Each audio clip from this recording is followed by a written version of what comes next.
what we've tried to do over the last 14 months or so is put in place a more specific framework to allow us just to organize the hundreds, if not thousands, of inbound or outbound conversations that we have, and to really align the work we're doing, looking at great young new tech startups with the needs of the broader company and enterprise, so that the work we're doing is in service of the broader world we're in, not just as a standalone tech for tech sake or startup for startup sake.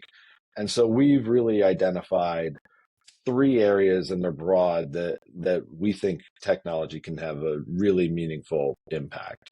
The first is on-field player development, which is a massive area inclusive of health and wellness.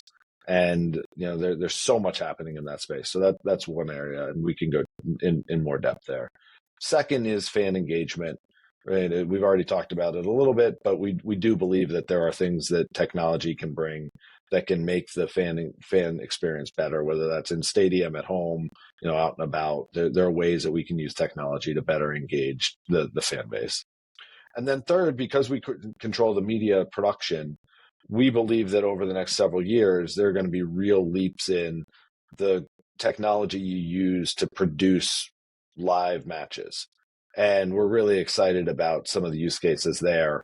And so we're spending some time just thinking about what technology might do to that production workflow, and how we can use that to either make things more efficient or create newer, cooler experiences, or just transit this world we're in to the next generation that's coming here quickly.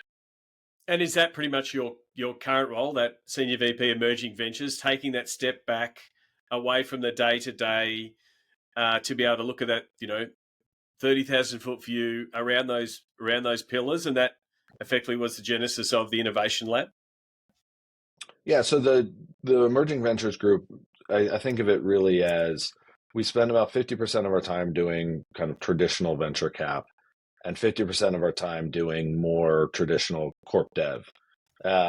Venture cap is exactly what it sounds, and we'll talk more about that. The corp dev side, the broader group is also working on creating net new assets for the league, and looking at, are there programs that we can build either and then run them ourselves, spin them off as separate companies, work with partners on a joint venture standpoint to go create net new assets or net new revenue streams for the league. And those are big, fun, exciting projects that may have a tech component or may not.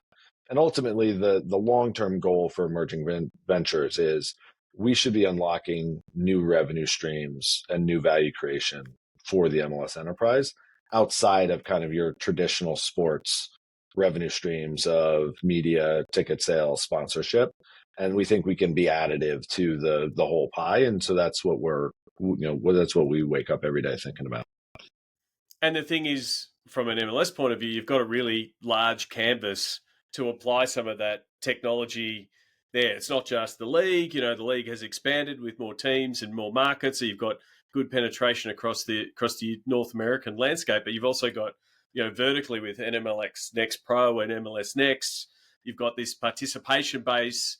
And like you said, that player development and that technology space for players, but then also participation does give you a really broad landscape to go, where could this tech fit, and how can it help the MLS and help soccer and football overall.